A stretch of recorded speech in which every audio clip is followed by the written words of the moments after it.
How the heretics? Do you remember the first time that you woke up and realized that you're trapped in the cult of Jehovah Witnesses? Because in the beginning you believe in the religion, and then you realize that you no longer believe, and then you make up excuses that it's okay to be one of Jehovah Witnesses because it's nice, there's nice people, and then you come to the point where you see, I'm trapped. Do you remember the moment when you felt trapped? Like when I was a Jehovah Witness, well, to be honest, and if you're a Jehovah Witness watching this, you believe in the religion, but deep down inside, you know that you're actually making yourself believe in the religion. You choose what information to take in, and you choose to look away from things that you don't want to believe in. But at one point, when you lose your faith, then you start making up excuses like, well, it's okay to be one of Jehovah Witnesses because there's nice people, or like once every week I sit down with a Watchtower and it gives life a nice rhythm. That's what I used to say. This is for the goats. And so I was making up excuses, and I was saying like, some people go to therapy, but I go to Watchtower study once a week. And that gives me, you know, some kind of tranquility, like meditation. There's a lot of nice friends, there's some good morals. And then at one point I felt trapped. And I can pinpoint the exact moment when I did it. I was at the convention. I didn't believe in the religion, but I had to go to the convention. And I was telling myself that, well, this is like our Christmas, this is where I meet family. And you know, it's the best I can do in this situation. But then I was sitting down with a brother, a friend of mine, and you can't really tell a Jehovah Witness what you believe because he might report you. So I would always do some, you know, test the waters before. And what I did, I was asking him about, we're talking about global warming. That's a good way to test people, because you can see if they believe in science, if they reject it totally. Or this guy, he was kind of cool. He didn't reject science. He didn't say that God's kingdom gonna fix everything. So I felt safe, and I said, you know, when they study global warming, so this was the thing I was building up for. I was just testing the water. So I said they do a lot of tests, and they core drill on the ice cap. If you took all these pieces of core that have been collected and put them end to end, they're about 2 miles long, and this is a sort of 2-mile time machine. Each layer records what was happening in the Earth's atmosphere at the time the ice was formed. Whether it's the traces of a huge natural disaster or pollution. So they know the temperatures hundreds of thousands years back. But this also proved that there was no flood 4,000 years ago. And I felt safe to say that because he was a reasonable man and we were talking about science. And he agreed about the core drillings. And we're talking about hundreds of thousands of years. They can know the different temperatures, they can find earthquakes, they can find industrial revolution, everything is documented. But Greenland is like 2,000 meters high. So it must have been covered with water according to the Bible if that narrative were true. And then the ice would float away and melt, but it's still there.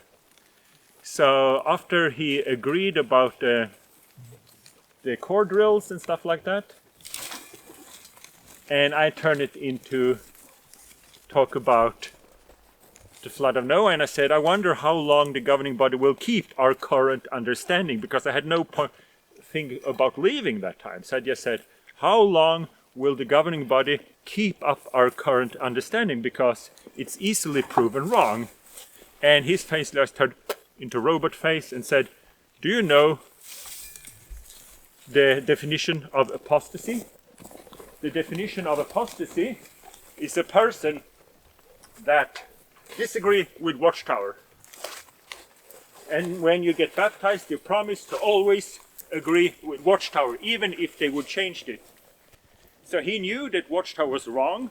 He knew I was right, because until I spoke about Watchtower, he agreed with the core drillings and all those facts. But he was willing to report me straight away when I involved Watchtower's doctrine into this argument. And that's the moment, that's the breaking point where I no longer... I'm putting it like this so they will not step on it, because they have parasites on their feet. So that's why I have to put it up. This is Marie Antoinette. She's so nice. They love bark and everything. That's why in the Bible they don't like goats are spread out everywhere. Yeah, because they eat stuff like this. Sheep go together and eat grass, but goats like more shrub. Anyway, that's when I felt trapped. Can you tell me when you first realized you were trapped? Because one thing, the religion is wrong. And in Scandinavia or Europe in general, unless you're in a Catholic country, people are not so religious. So here the notion of going to church is viewed as an American thing. And I used to tell myself, you know, a lot of people in America go to church once a week just to get some tranquility, sit down and reflect. Maybe I can do that too for the rest of my life. It's not so bad. I can't take part of politics, but I can do other stuff. I was making all these excuses why it was okay to be, why it was not so bad to be a Jehovah Witness, even though I didn't believe.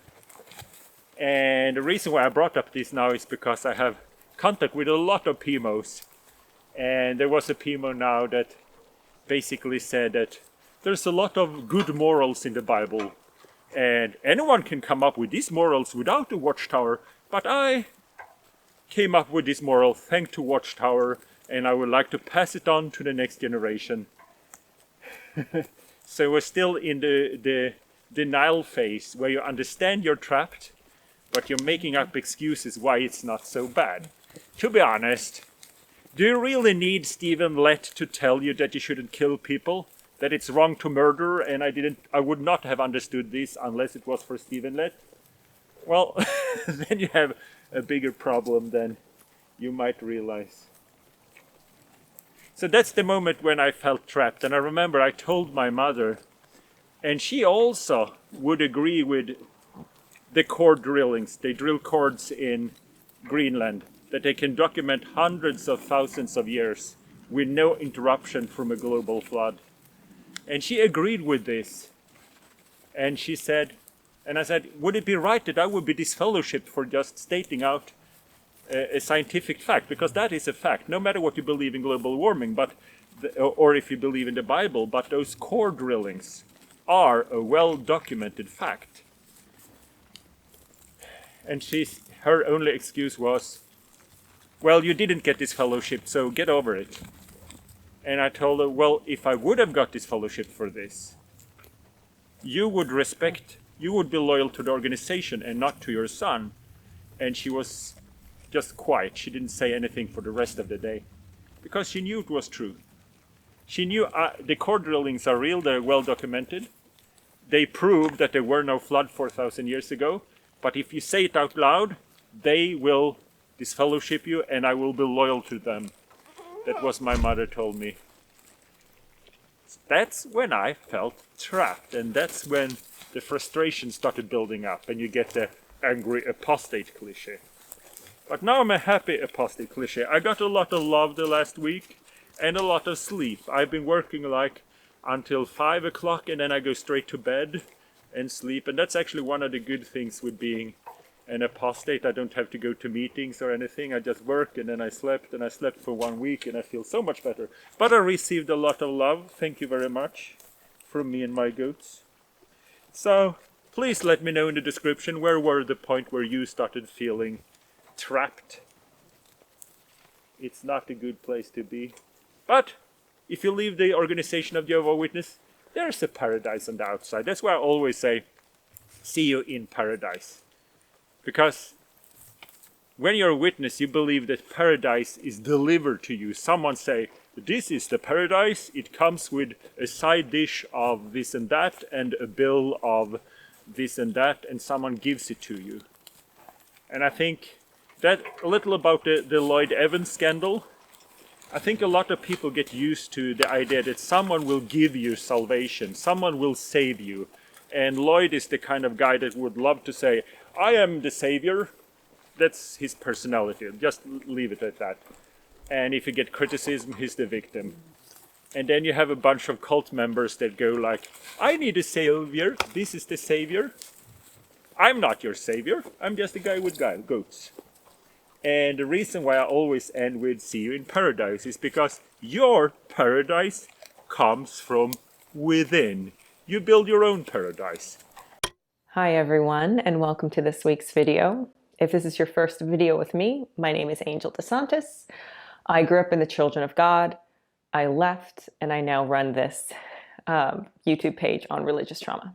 One of the bad things about oppressive religion is that they externalize everything.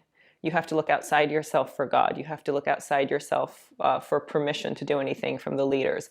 You have to look outside yourself for everything, for self-worth, for people to admire. You're never allowed to have yourself be your source.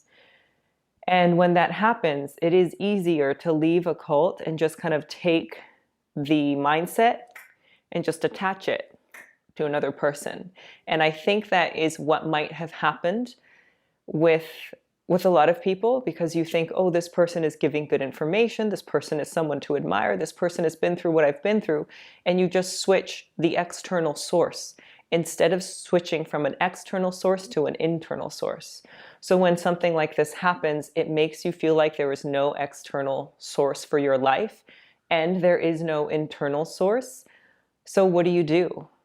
And obviously this person, I watched a video that I'll link up here somewhere, but I watched that video and I heard him talk, and his language speaking to people on the live is the exact same language that leaders in the church would use.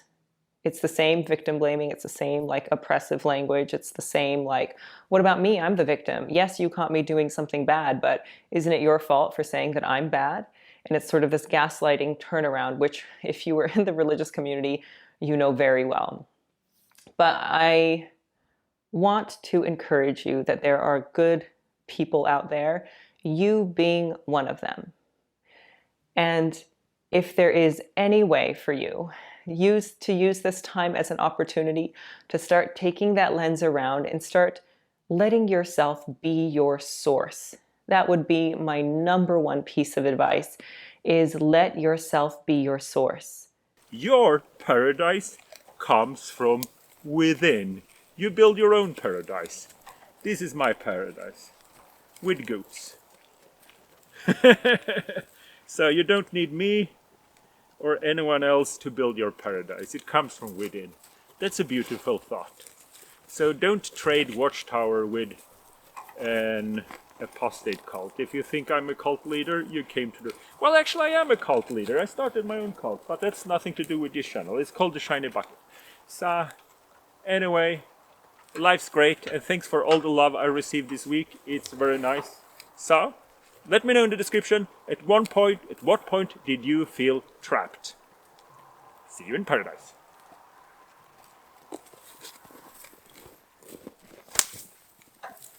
Is it good? Yep. Please click like and subscribe. That was everything.